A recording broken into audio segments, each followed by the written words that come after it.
And a fairy story for Paul Frommer of Liechtenstein, who until now, in all his long career, had never won an Olympic medal, gets the bronze like his brother Willie did in this same event back in Innsbruck in '76. Tomba, gold, Verndl, silver, Frommer, bronze. What a climax to the Alpine events here at Nikiska.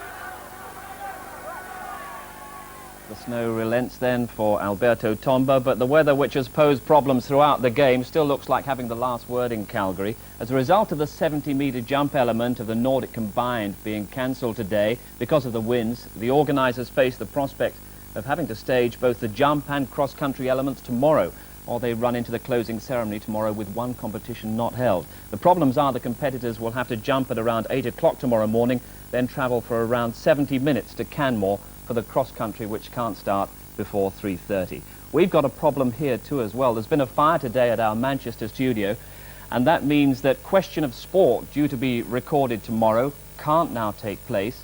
So if you've got tickets for Question of Sport tomorrow, don't travel because it's off because of that fire, and that's wiped the smile off Emmeline's face, at least for the time being. Well, the Olympic studio stays open. We'll be back on BBC1 at 10:30 to round off an Olympic day in which Alberto Tomba has taken the last Alpine gold. The celebrations can start now. Bye for now.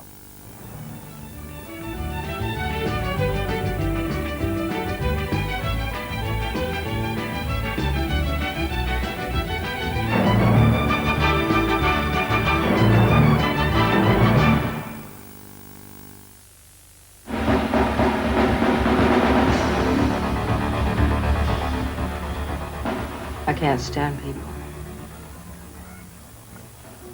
I hate them. Oh, yeah? On review this week, Barfly, Mickey Rourke's latest film about the New York literary lush Charles Bukowski. Jeffrey Bernard and Kingsley Amis talk about the myths that surround alcohol and the writer. And, at last, a chance to hear a Mozart piano concerto the way Mozart heard it. Melvin Tan tells Nicholas Kenyon why he's intent on turning back the musical clock.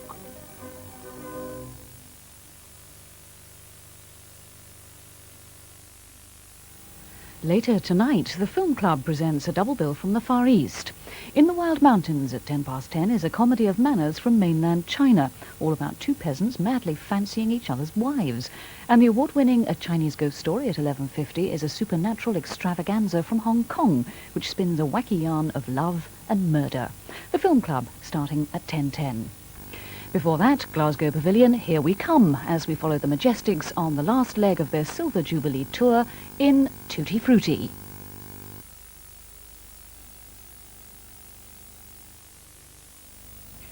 Well, to short-circuit the withdrawal symptoms for Tutti Frutti fans, this book telling the inside story of Scotland's Kings of Rock is now available, as well as this album and a cassette. This week, a review special looks back over 2 decades of the rock magazine Rolling Stone and talks to radical chic prophet of the new journalism Tom Wolfe, as well as to cartoonist Ralph Steadman and rock critic David Marsh to find a clue to its success. And that's on Tuesday at 8, here on 2. Next Saturday, meet the studio executive, the casting director and the actor, all trying to make it in the land of dreams. What's the real art in Hollywood? Making a good movie or making a good deal? Making a good movie. The guys who make good movies get good deals. That you can make a good deal without having a good movie, is that right? Yes. Yes. Spielberg's on one. Steven! How are you? I'm terrific. Harry's a wonderful project. It's going to be great. People come to Hollywood, it's like it's the end of the bus line or the end of the train line, and people come here on a daily basis thinking that they are different, that they are going to make it in the big time. When you and I are dead and gone, Hollywood's going to be here, and the next generation, the next generation. As long as the world stands, it's going to be Hollywood. Are you going to make it? You bet. You better believe it. The wheeling, the dealing, the powerful, the hopeful. Hollywood Dreams next Saturday at 9:15 on BBC2. And from the Hollywood sign to the studio lots of the Orient, as we join filmmaker and Far Eastern cinema expert Tony Rayns at the Film Club.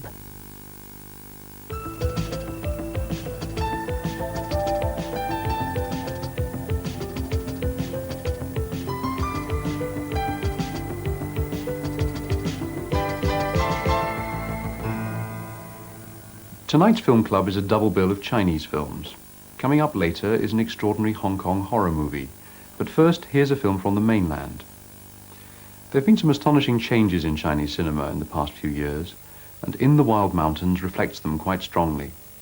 For many years after the communist victory of 1949, the film industry was expected first and foremost to serve politics. Most films either laid into centuries-old feudal traditions or promoted whatever government campaign was current. That kind of filmmaking reached its nadir, I suppose some would say its peak, during the Cultural Revolution of the mid-60s. But things have gradually loosened up since Mao's death and the overthrow of the Gang of Four. Ballerinas with bayonets have thankfully disappeared from Chinese screens. Two main factors have helped to drag Chinese cinema into the late 20th century. One was the arrival of a group of young directors whose work broke all the old molds and had an enormous impact on the rest of the industry. Some of their work has already been distributed in this country.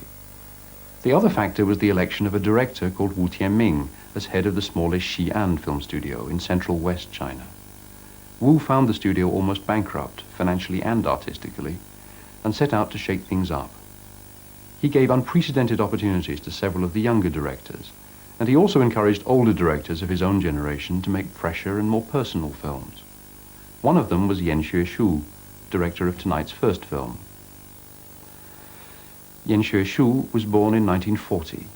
His career had been typical of directors of his age. He graduated from film school in the early 60s, joined the film industry as an assistant director, and then spent most of the Cultural Revolution years shoveling pig swill in the countryside. After a couple of co-direction chores, he finally got to direct in 1980, but his first two movies were typical of the kind of dross that had got Xi'an Film Studio into trouble in the first place. The first was Love and Legacy, an improving melodrama about putting the good of the nation above the selfish promptings of the heart. The second was Along the Silk Road, a film record of a high-pitched dance drama from the stage. It succeeded in preserving the ineffable tedium of the stage original. In the Wild Mountains, made in 1985, was Yen's third film, and the long-overdue breakthrough in his career. The film is set in a remote village in the Qinling Mountains, in the south of Shenxi province, and it's based on a novel by Jia Ping'ao that has a strong rural smell to it. This setting conforms with something that Wu Tianming has made a principle of his production policy at the studio, the idea that Xi'an should specialize in films reflecting life in the provinces of Western China. Wu points out, reasonably enough, that his studio can't compete with bigger and older studios like those of Shanghai and Beijing when it comes to making films about city life. On the other hand, he says, his studio is uniquely well placed to make films about its own region of China, which doesn't boast huge modern cities and is generally not very developed. He calls these films westerns, nothing to do with Clint Eastwood, but sometimes a handy rationale for films that the authorities might otherwise find a touch too provocative. In the Wild Mountains is one of the most candid films about rural life ever made in China. It centers on two women, both of them unhappily married. Guilan is uneducated but bright, and conspicuously more go-ahead than her stolid husband, Hui Hui. Sadly, she can't give him the child that he wants. Qiu Rong has a child by her husband, a demobbed soldier called He He, but she's lost patience with his seemingly harebrained schemes for getting rich, and she's thrown him out of the house. Matters are complicated by the fact that the two men are brothers. However, it's the women who take the lead in sorting things out, and I'm not giving much away if I tell you that husband swapping is on the agenda. The film is disarmingly frank about sexual matters, and equally down to earth about everything else, from the desirability of building proper toilets to the behavior of villagers when they first glimpse life in towns. As you'll see, the film comes down firmly on the side of Deng Xiaoping's economic reforms in the countryside. It supports imaginative rural initiatives and regrets those stick-in-the-muds who can't see beyond the furrows they've been ploughing for centuries. But this doesn't mean that Yan Xueshu is looking back to the old, discredited style of propaganda filmmaking. I think there's no doubt that the film's support for reform is spontaneous and sincere. You never sense the Politburo breathing down the director's neck. At the same time, though, it may well be that the film's political acceptability helped the authorities to swallow its sexual candor. Yan Xueshu made a rare trip outside the China mainland when he visited last year's Hong Kong Film Festival. Like many visitors to Hong Kong, he decided to use his ration of hard currency to buy himself a suit. He was wearing it for the very first time on his way to an awards ceremony when, sadly, he was knocked down by a bus.